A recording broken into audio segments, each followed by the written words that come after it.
శ్రీ నరసింహ సరస్వతి స్వామి నర్సోబా నర్సోబాచి వాడలోను, శ్రీ ఆదిశంకరాచార్యుల వారు కామకోటిలోను, శ్రీ రాఘవేంద్రుల వారు మంత్రాలయంలోను, శ్రీ సమర్థ సద్గురు శ్రీ సాయిబాబా షిరిడీలోను వర్ధిల్లారు.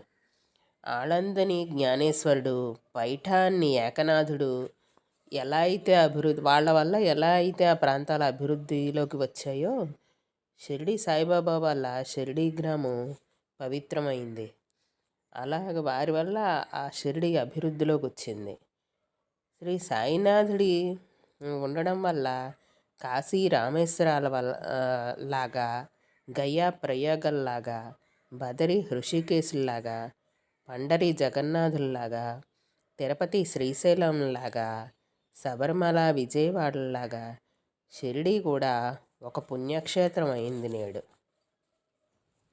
ఈనాటి భాషా వ్యవహారాన్ని బట్టి చెప్పవాలనచో, ఆనాటికి వెనుకబడిన గ్రామాలన్నింటిలో వెనుకబడిన గ్రామం షిరిడి.